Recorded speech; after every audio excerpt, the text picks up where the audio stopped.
All right, we're live, baby. We are live. Oh, yeah. Where's Chris? Do you see him? Nowhere to be found. No technical director. Can we survive without him? I think we can thrive, actually. We shall see. We'll try. It can't be any worse, can it? The song still works without the technical director.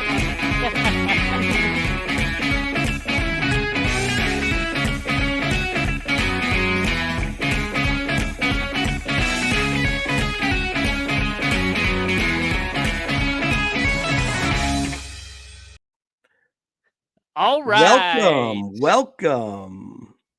We made it. We're live, and we're without our technical director. So that means don't call us. We'll call you.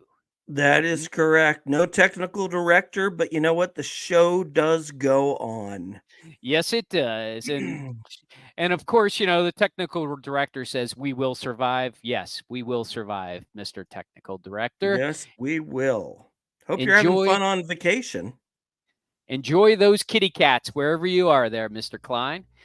So we have a lot to unpack tonight when it comes to those Pittsburgh Steelers, don't we? A lot to unpack. Yes, we do. Your Pittsburgh... And it's not good. Well, some of it might be good, but nothing was good about Sunday, that's for sure. Yes. Sunday was an absolute shit show. From the weather to the play on the field. About that? I don't think I've ever seen a game delayed twice due to like lightning and thunder. It's just like, I mean, there might have been some lightning and thunder, and I understand that, but it's kind of like, would you just play the game already? Like, right. What is this, like a 10-hour game? I don't think the game was over till like almost 6 o'clock. Yeah. But the thing is, the game was actually over around 1:45, if you think about it. Yeah, it seemed that way. Yeah. Yeah. So hey, let's break it down. Let me put a banner up here, and let me see if I can find it. Yes. Let's go. So, in the loss to the Arizona Cardinals, I don't know. Do we even need to go over what actually happened, Mark? I don't think so. Because none of it was very good. Go ahead. Okay, all right. I'll start us off, and then you can kind of go on your diatribe. All right. Like that word, diatribe. I like it too. So all right. I was actually surprised by this game. Now I know you were actually a little weary of this game coming in, but I was. I was honestly surprised. I thought that if there was ever a game ripe for a Steelers blowout, or at least a, pretty significant win, I thought that this was going to be it. I mean, I felt like, David, welcome to the porch. Welcome to the porch, DG. I don't know. Like I thought, look, I mean, what do the Cardinals have? Well, first of all, I didn't really know who Trey McBride was until yesterday. Nobody did, right? Okay, so he's obviously very good. Look, Kyler Murray, I think, is a good quarterback. Look, he's no Browning, he's no DTR, right? he can actually make some plays. I mean, I think the thing with Kyler Murray, it's a little bit more, okay, well, he hasn't been playing football for a year because of his injury, and when he has been healthy and been playing well, there's also some questions about his mindset and how hard he practices and that kind of thing. But the bottom line is like he's a very capable quarterback. So they had that going for them. But really, I mean, like, my God, like I don't really know. I don't know if I knew anybody on their defense. No. I mean, like, okay, like, James Conner is kind of like a nice back, but he's nothing special. I would think that the Steelers defensive line should have been able to handle him.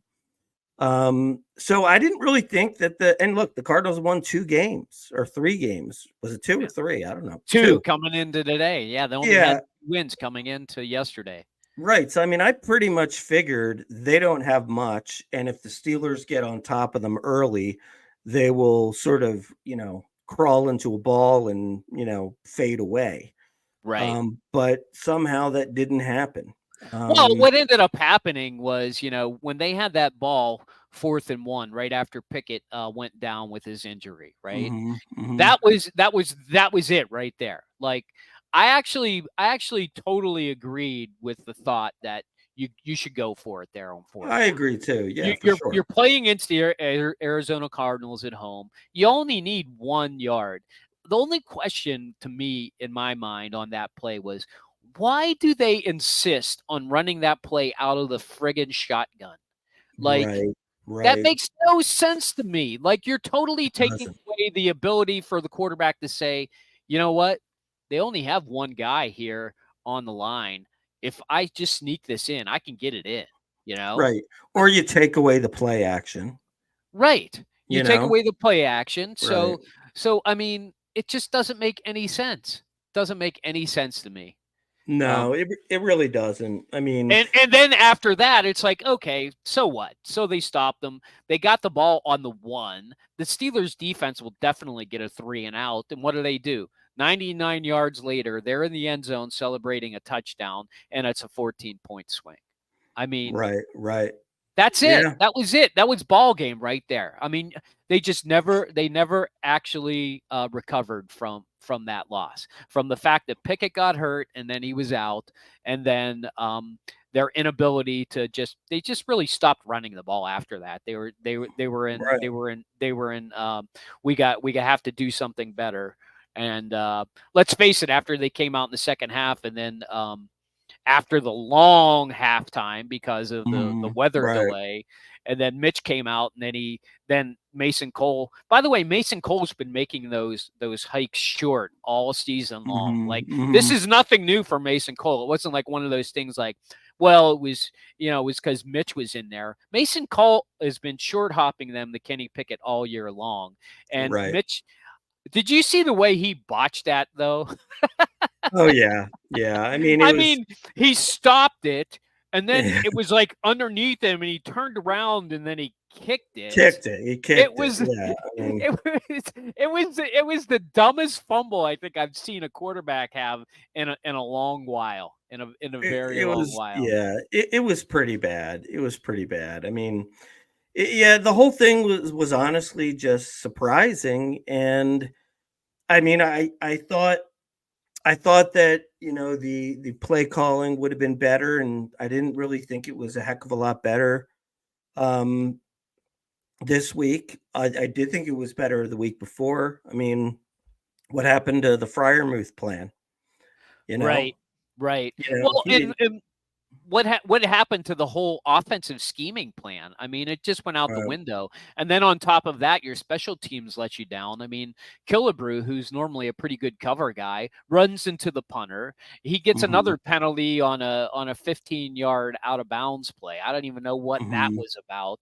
And Boswell misses a field goal. Boswell misses a field goal. Yeah, that was a shocker. And then there was a bad punt too.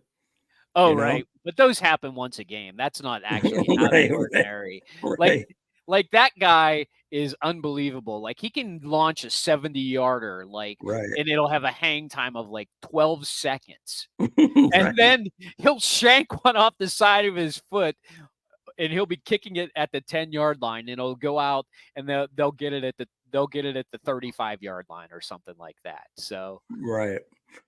But hey, if you're keeping score at home, Penn's just scored. Go up 1-0. It looked like Sidney Crosby.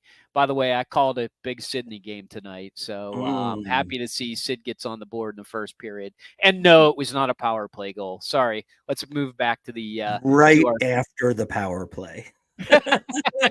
right. They got better after the power play was over. Shocker Right, there. right. But but amazingly though, uh, the Steelers didn't lose any ground really. I know, isn't that amazing? Like I'm like Hmm. looking, because we're watching the Sunday night game, and they're showing it. I'm like, is that right? Like nothing changed in the wild card race. We're still the first wild card. I don't know how Houston didn't end up sneaking in to a playoff spot, but they didn't. And you still have the Browns and the Colts right below. Well, I Unbelievable. think, yeah, I guess if there was a negative, I mean, it didn't help playoff seeding wise, but I guess the Colts and the Texans got to 7 wins. Right. So It it bunches helped. people up for sure. Right, right. It Yeah. bunches people up, but still, you got all the tiebreakers. Right. I mean, Um, that's what's amazing to me. Like, how does the Steelers end up with all the tiebreakers and they can only score 3 points? I know, I know. Because none of that makes sense to me. It just is. It's really kind of mind boggling to me that the Steelers could lose so terribly and not lose any game. That just Yeah, that makes that, yeah, that makes no sense. But moving on, the Steelers are yeah, going to have to play without Kenny Pickett for a while. He had yeah. Have you ever heard of this surgery for a Like, high ankle sprain? no, and the next day? What? Yeah, I've never heard of surgery for a high ankle sprain. Too bad the doctor is in the house. We could ask him what the hell that means. Um, Yeah, I mean, it doesn't make any sense, and usually you're supposed to, like, let the swelling go down and you know what I mean? Yeah, normally it's just a rest thing. Like, okay, just Right, just right. rest it. What was interesting about that play was, when he dove forward, I was looking at his ankle to see if it got twisted under or anything like Mhm. that. Nothing really happened to his ankle. I thought it was very strange that he was walking around with a boot. The other thing about that play, which I thought was odd, was why didn't he stick out the ball? I mean, he was pretty close to the goal line He when was when pretty he was close, yeah, close. yeah, Like yeah. he didn't maybe his ankle did get twisted and maybe he didn't have enough time to react because he was in so much pain because whoever it was that got him from behind caught his ankle and Mhm. that's why he didn't put the ball. But you almost always see like a quarterback Right. like put the ball out there like that. Mhm, um, I don't know. That whole play was curious to me. I didn't mind him running for it because it looked like he had enough. mhm. It looked like he had enough space to get in, but that whole play might change the whole trajectory of where the Steelers end up this season because now you got Mitch Trubisky. By the way, do you think Trubisky's a better choice over Rudolph at this point? I would say no. Um, look, I mean, you know, Mason Rudolph, for all the negativity people seem to have about him, I believe he has a winning record as a Steelers quarterback. He I think does. Yeah. I think it's like 6-4 or something like that. Yeah, it's nothing great, but it Yeah, but definitely is a winning record. but it's a winning record. I think that he throws a nice ball, certainly. He can throw a deep ball pretty well. And I guess all I can say is that to me it almost seems like Mason Rudolph never really got his fair shake. I mean, it seemed like he had some momentum and then Right. Miles Garrett hit him in the head with a helmet. Right. And derailed everything. You know what I mean? Right. Um Mitch Trubisky, unfortunately, um I actually was pretty positive on the signing before he got here, but Mhm. everything I've seen since he's been here, to me, he just sort of seems like he's just kind of like a losing quarterback. Yeah, and on top of You that, know? it looks like a lot of times he's just going through the motions. Do you know what I Mhm, mean? Like he doesn't have a lot of confidence about him when he's out mhm. there. Like I know he's not afraid to throw the ball in the coverage and things like Right. that. And I actually think that could be a problem for this team moving forward. They don't need a risk taker out there in the Right. quarterback position. And his arm isn't that strong, doesn't seem like to Mm-mm. me. Like he's not going to chuck it very deep. But you know what? Then again, neither is Rudolph because Rudolph was never was known for his strong arm. You know, Mhm. so I don't know. I think I'm willing to give Mitch a good look. It's Although against New England. I mean, New England's got a pretty good defense. I mean, they only gave up 6 points to the Chargers. Right. I'll tell you what, though, if the Steelers are behind at halftime and Mitch is looking like crap, I think a change will be made. I think it'll be a quick hook. No, I agree with you. I don't think they're married to him at all. But the reality is they can't afford to get another quarterback hurt because their emergency quarterback was did you see who they picked up today? No. It was that McSorley from Penn State. Oh, okay. Okay. Which is hilarious in and of itself because he probably is just hanging around and like, oh yeah, McSorley's like down the hall. Let's just put him on the Right. roster, Right. something like that. I always find it amazing though how these guys who were like great in college like are just nothing in the pros. Right. Yeah. You I know what I mean, mean? they're calling them up for emergency quarterback Right. spots Right. after three guys go down. Right. Um, so I don't know. I guess you got to hand the reins over to Mitch. I think he probably will do just fine against New England. Who knows what Belichick's going to scheme against us? He always does something weird that you're just like, what? And I don't know the status of Ramondre Stevenson. I I know he think left the game. yeah, I think he's out. I think he's injured. Yeah. Yeah. So that could be good for the Steelers because really the only thing they had going for them was a running game. They have another guy up there. Oh, they have Zeke, right? So, Yeah. I mean, so but to be honest, I mean, look, Mac Jones hasn't played very well this year, but no, and he's neither is Bailey Zappi. great. And But when he's he's come in. I think he's better than Zappy though.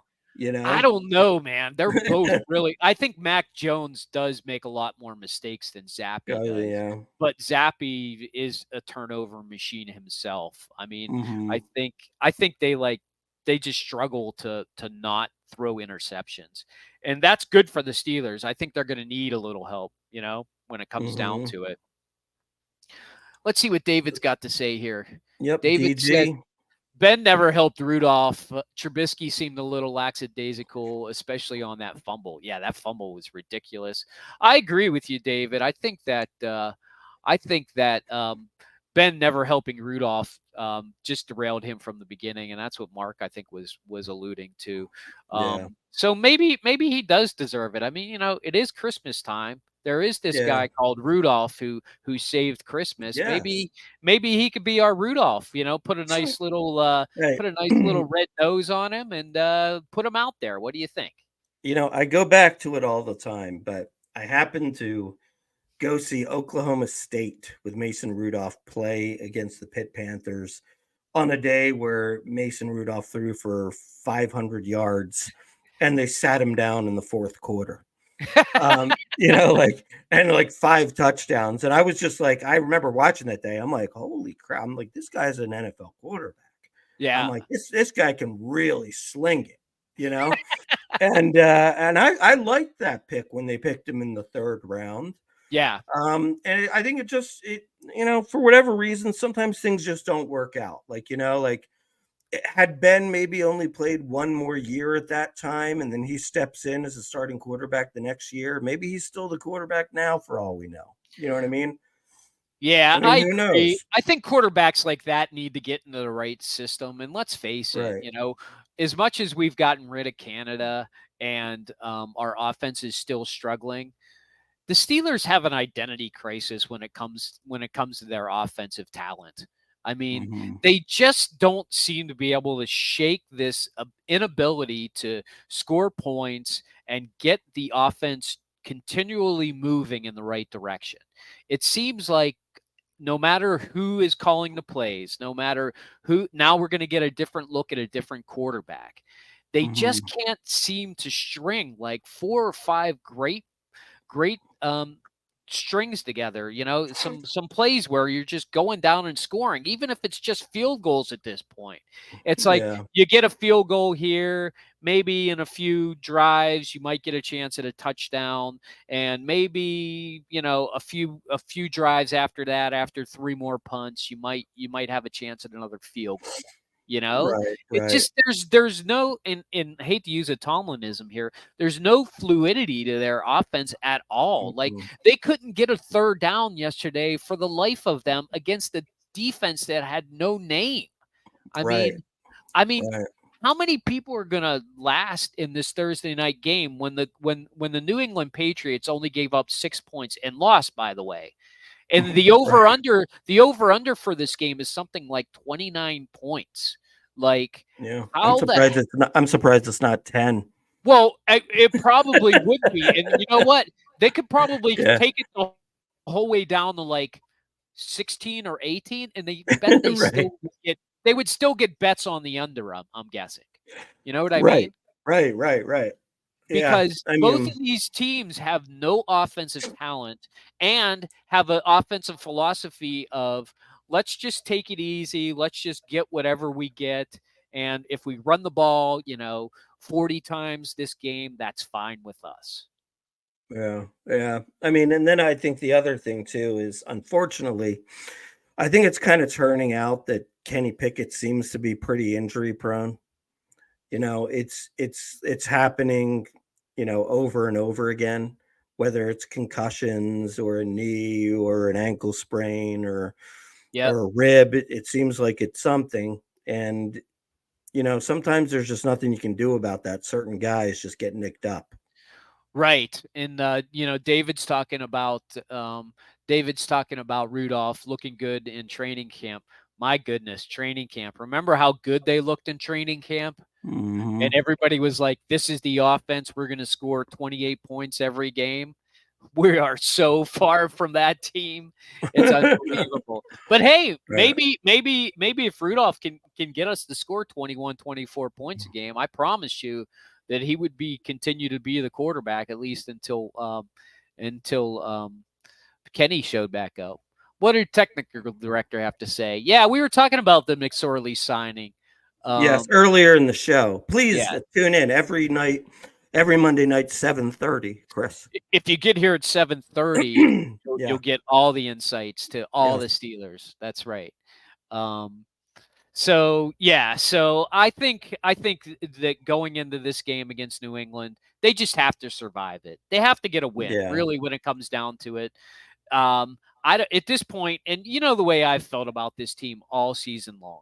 I think their offense is geared to only score 17 or 20 points, Hmm. and I think it might even be a struggle to score that many points. Although, there's this old adage that I've noticed in the NFL when two evenly matched teams, like even if they're very low scoring teams, play each Hmm. other, they tend to score more points. Right, right, right, right. Right? It's just like, oh, this is going to be a defensive battle. And then it ends up being like a 35-31 shootout. Everybody's like, Right, right. how the hell does that happen? Well, it's because Right. both teams are so evenly matched. They know how to play against that type of defense, and Yeah. they get a little bit more relaxed. I wouldn't be surprised to see this be like a 28-17 type game, to be honest with you. Hmm. I just think I think it has that feel just because everybody thinks it's going to be the complete opposite. And I think that there are going to be some big plays that are going to make a difference. What do you think? I'm gonna go with a Steelers win 17-11. There will unfortunately be a safety in the game. Oh, safety. Yeah, Okay. the Patriots are gonna have 3 field goals and a safety. 7 17-11. I think that's probably right on script, by the way. That sounds more exactly how Belichick would like to end up his time in Pittsburgh. By the way, do you think New England is done? Do you think they need to just completely reset? It's time for them to say Oh, goodbye to yeah. Belichick and turn the page, so to speak. Yeah, they are 100% done. Yeah. And I mean, how old is Belichick anyways? He's 70 or something Yeah, at this point? he's definitely in his upper 60s, if not in his younger 70s for sure. Yeah, so it's like, why would you even want him? The only reason why I would consider keeping him around is, obviously he did a hell of a job with Tom Brady, although it's probably more Brady than Belichick. But like what? I mean, by the time the new quarterback is 25 years old, what's he going to be? 75? I mean, Yeah, right. so Yeah. you might as well just start over at this point. Yeah, it's a disaster. I mean, they've got 2 wins. They're what are they? 2-10. So Yeah, I think they're 2 and for 10. New England, it's an absolute disaster. They've completely fallen apart.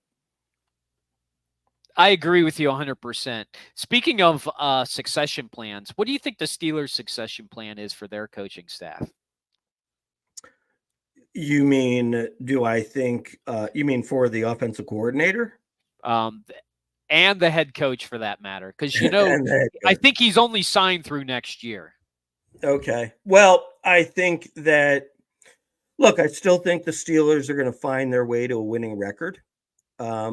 If you think about it, I mean, look, Yeah, they I agree have with to beat New England. That's 8 wins. They need to win one of the remaining games. Sure, they're gonna have a winning season. So I think Tomlin will be back. They might even give him a 1-year extension, so you don't have a lame duck coach.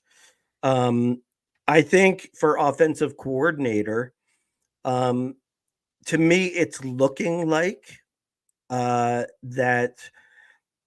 and especially because Kenny Pickett is out, there's no way that, Faulkner and Mike Sullivan are going to look good enough that one of them is going to be named the coordinator. Yeah, I I so agree with so that. so I think they will look for an outside coordinator. Um, the problem I see it is that, they don't do a great job hiring, young up and coming coaches. So Right. the question becomes, can they do that? Can they sort of take a step forward into a different kind of football mindset? Can they do that? Or, are you looking at like a Byron Leftwich as the guy because, Yeah. they know him, Right. right? Or it's somebody from the past who, used to work for them and they know, right? Right. So yeah, I mean, and unfortunately, I don't really think that. I mean, look, I guess you could say Jory's still out. I'm not a big believer in Pickett. I really don't think that the offense is going to get a heck of a lot better until you have a better quarterback at the helm. I mean, yeah, I mean, look, with Kenny Pickett, I think the best case scenario is keep shoring up the line, maybe get another dynamic playmaker. Yeah. And if Kenny Pickett can, avoid interceptions, which he's done very well at lately, and make some big plays down the field, then maybe the offense can be mediocre. You know what I mean? Yeah. but Yeah. but I I, know I what you but mean. I don't think like when you think about the teams who you think have a chance to win the Super Bowl every year, the vast majority of them have a top quarterback.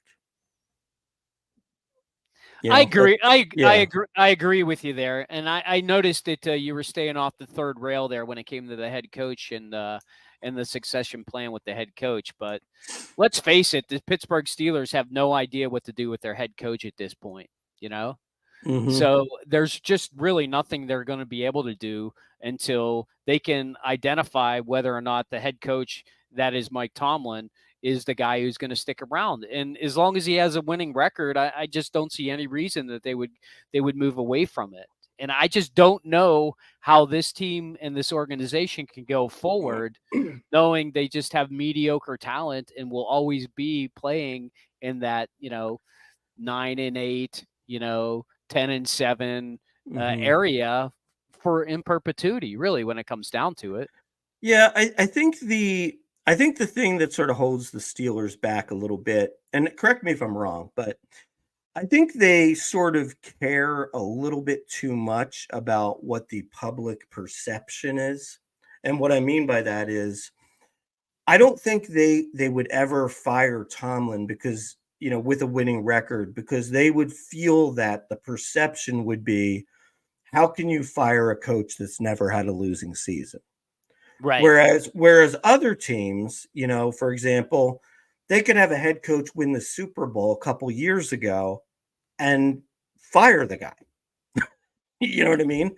Right. Because they feel like, that the guy's doesn't have the right offensive mindset or defensive mindset or whatever it might be. And I think you have to be bold in those types of decisions. And I think that they're very, I don't know what the right term is, but I think they're very cautious when it comes to making big decisions about the football team.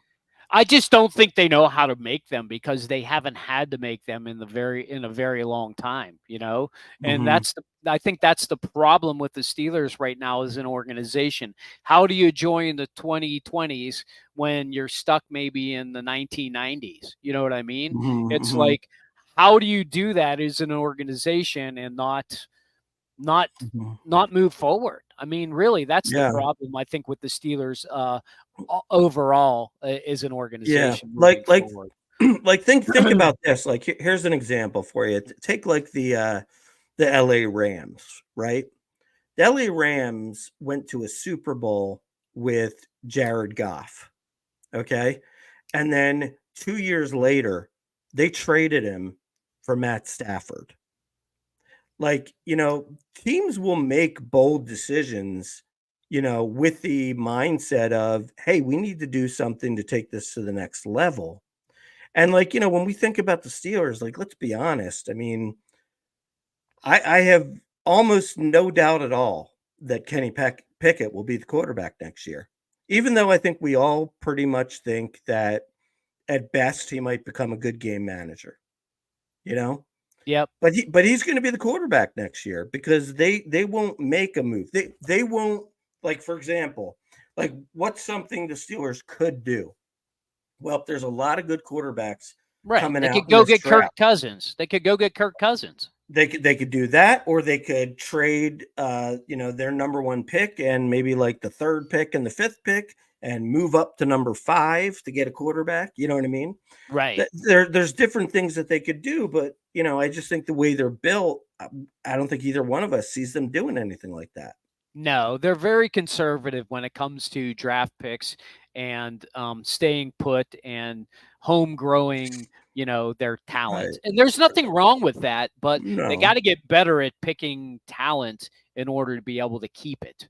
And they have to get it Mhm. on the field sooner. They can't wait 3, 4, 5, 6 games into the season when you Right. clearly have rookie talent that should be out there on day one. And Right. just develop it and just feel good about your coaching staff. I think the Steelers in this offseason, and I agree with you, by the way, I think they will have a winning record this year. They Mhm. they'll probably even make the playoffs. Okay. Dare They I probably even will. say They dare probably dare will. dare I even say they have probably as good chance as any, probably this year better than any, to actually win a playoff game this year because the AFC is so wide open. Mhm. Pretty much anybody has a chance at winning anything, maybe even the whole AFC. Now, I'm not going that far with this team, especially with the hurt Kenny Pickett and the backup Mitch, and Mhm. potentially even a Mason Rudolph having to come in. I Mhm. don't think that team can go anywhere.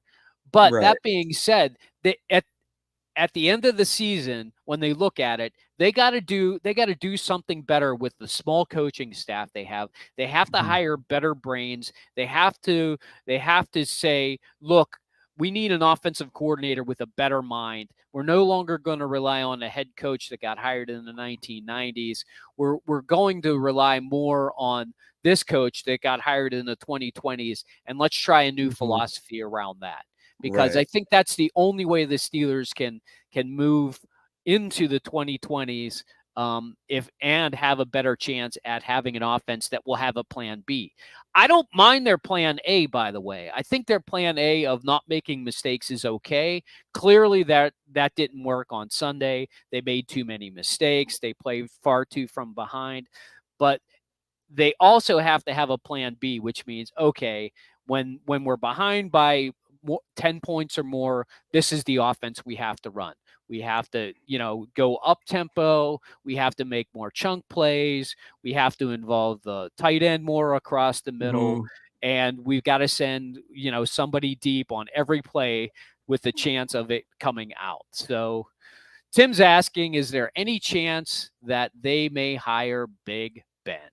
Well, that's a really interesting question, Tim. There's no way, is there? I can't see it. I mean, there could be worse things to do. I mean, right.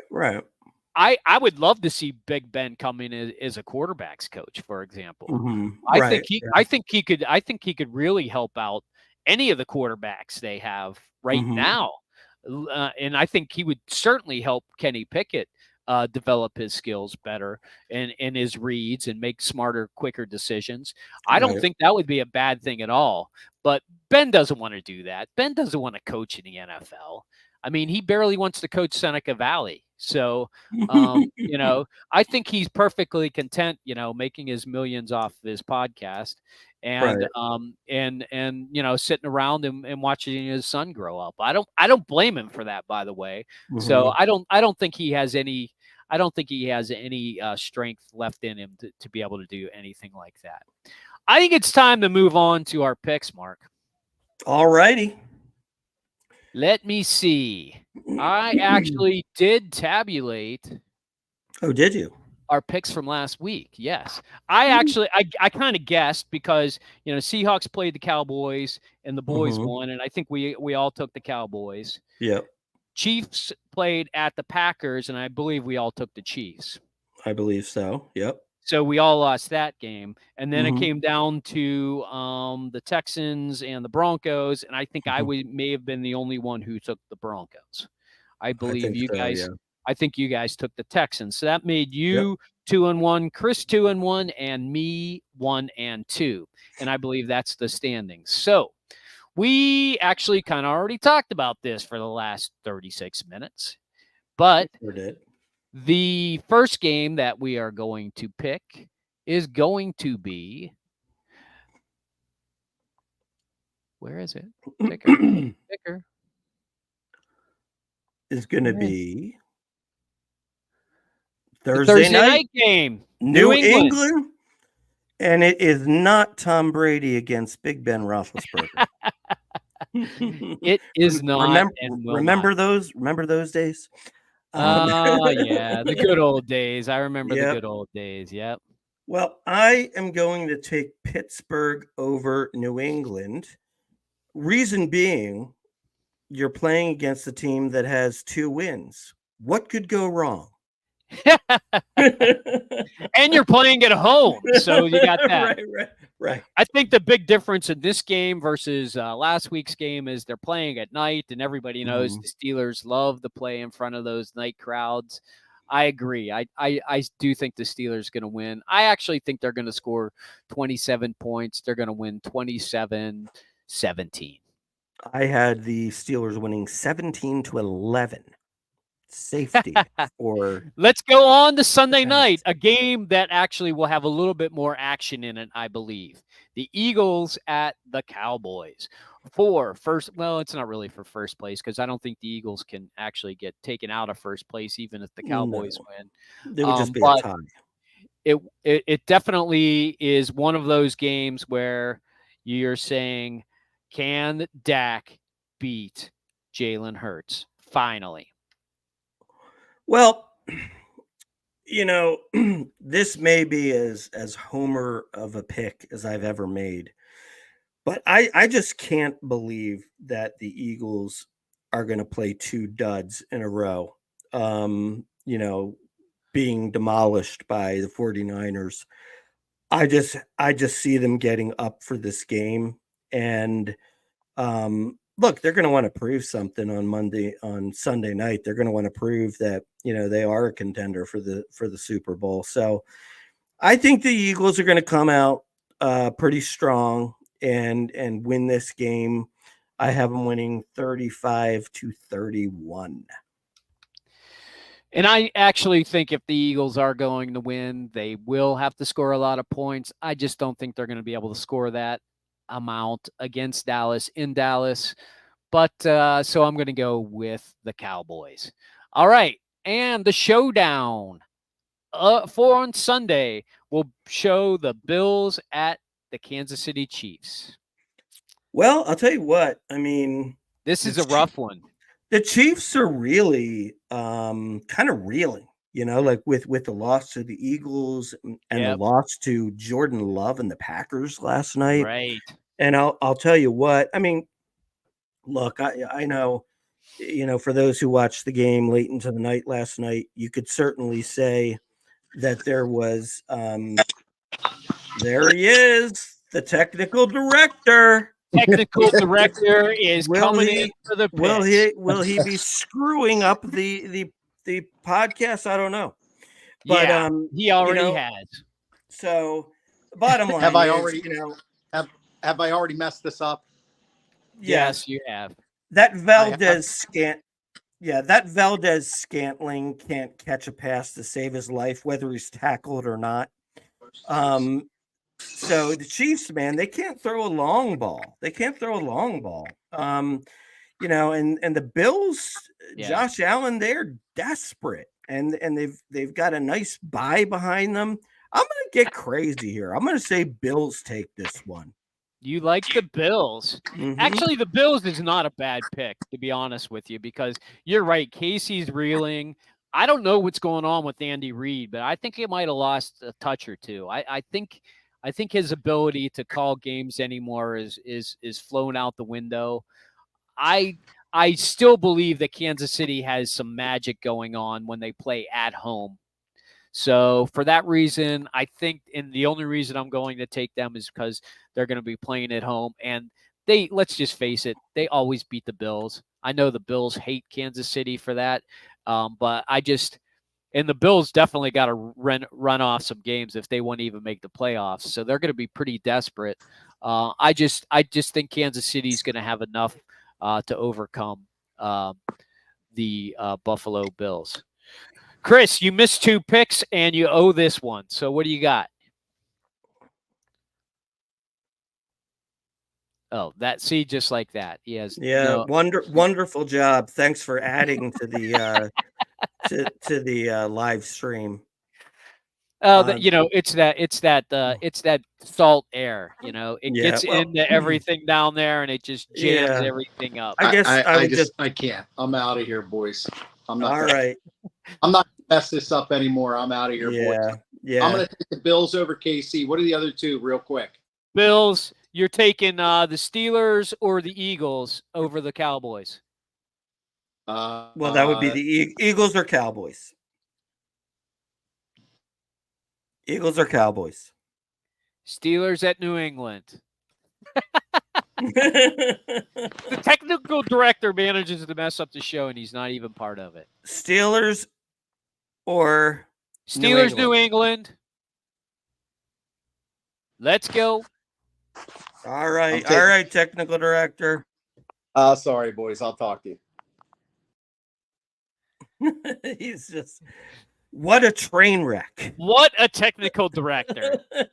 He barges in. He doesn't even ask to be entered into the show. He just enters the show. Yes. Did you notice that? He can't even make picks. He can't even get himself situated and live.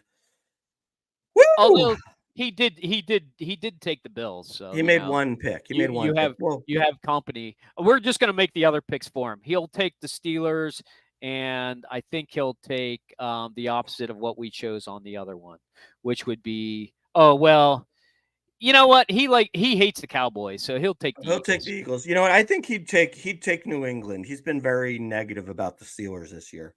You know what? You're probably right about that. Yeah. Give him New England, and he needs a lifeline. He's got to get himself back in the game somehow. That's true. That's definitely right about that. Because right now he's 15-210 on the year. What is he? 15-210. Yep. You got that perfect. Very good, right. Mark. Yep. Well, it looks like the only thing left is a little bit of hockey. Amen. And I have to admit that, the hockey that's been played lately for the Pittsburgh Penguins has actually been pretty good. But and if you've been listening to my, post-game rants on the Hockey Jesus, how I've been feeling lately about the power play. The power play is an abomination hockey. The Pittsburgh Penguins have taken the power play and made it so that when teams actually get a penalty against the Pittsburgh Penguins, that the Penguins should just say, no, that's okay. We don't want it. We don't want the power play. Like we've decided that we're better off with just playing with the same amount of people. Like, I know that the penalty, just make him not play for 2 minutes, but you can put somebody else on the ice. That's okay. That's how bad the power play is right now for the Pittsburgh Penguins. It's just horrendous. And it all stems from the fact that they have too much talent out there that just doesn't want to distribute the puck. And once they figure that out, and by the way, all they have to do to figure it out is put Carlson at the point, put a right-handed shot on the left wing, put a left-handed shot on the right wing, and actually get shots on goal. If they would do that, I promise you they would not be 0 for their last 26 on the power play. That's right. It really is crazy if you think about it, with all their top end talent. By the way, Philadelphia just tied up the game. It's 1-1. Tyson Forster. I told you I like that kid. Yeah. He's good. Yeah, I mean, it's crazy. I mean, Crosby, Malkin, Carlson, Letang. Well, Letang doesn't play on the first power play, although supposedly he was going to be playing there tonight. But they had Gensel out there, and sometimes it's Rust, sometimes it's somebody else. Yeah, I mean, I agree with you. Just having all that talent out there alone should be enough to score at least one goal in 26 attempts. But it's really strange, And the thing is, like, they know it's so bad, like. They give up shorthanded opportunities all the time. I mean, that's how the Fire scored a shorty the other night to tie the game against the Penguins, and that was the difference. That was the difference in the game, really, when it came down to it. And so they got to figure that out. They absolutely have to. They absolutely have to figure that out. I don't know. I don't know if they have the fortitude to be able to do that, though.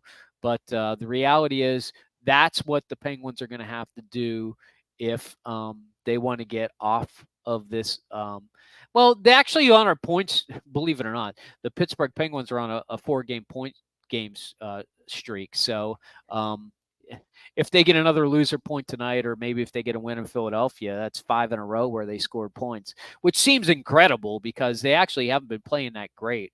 But I just think it's the nature of how they're playing right now that they're just getting points. And that's really it. That's all there really is. Yeah. Well, I think they do miss Raquel being out, don't you think? Yeah, no doubt. I mean, anytime you gotta plug in, that's the thing. Like, they got O'Connor up on the second line now, and that's hurting the third line. I actually thought the third line with Zahorna and O'Connor and Eller, I thought that was one of their best lines. And when they broke it up, Zahorna doesn't seem to be able to do it without somebody else down there to do it. I know that they've been putting Nylander. I think they got Nylander on the third line tonight. And they got Kopanen on the fourth line, who's kind of a new guy. Actually like Kopanen a lot on the fourth line. He brings a lot of energy and some speed to that fourth line, which makes a difference. And, they've had Nieto and Achari also on the injury list too. So they are, they've got some injuries now that is causing some issues with some of the line matchups. But hey, as long as you're scoring points, it's okay to have some injuries, especially on the bottom six. The good thing is, guys like Sid, Russ was out for a few games. That didn't help, but Russ is back now, and he looks like he's no worse for the wear. So, it looks like it seems like there's a lot of teams bunched up now, only separated by like 2 points. Yeah, it's like 6 points difference between the third place team and like the 12th place team. Right. It's one of those things where, like, all of a sudden you go on like a 4-game winning streak and you could find yourself in second place, in the Metro, Well, probably third place, but yeah. Yeah. Well, yeah. But what was that thing? Well, we survived, Mark. We did it. We survived. We survived. It is time to say goodbye to all you wonderful people in Pittsburgh. It's time to say goodbye. And that means it's time for the music. Get ready. The technical director will be back next week to ruin your evening. He tried tonight with all his tonight. Buddy. He huffed and he puffed and he blew his way in. He did. He did. But he didn't stay. He did not. All right. Take us home, Steve. Well, you know where you can get us. You can get us at theporcheslive.com. Theporcheslive.com. Theporcheslive.com. We're here every Monday, 7:30 on all the usual places. Facebook, YouTube, and the X. So until then, we'll see you around, Sports Porchers. We'll see you next time. Be good. Peace out.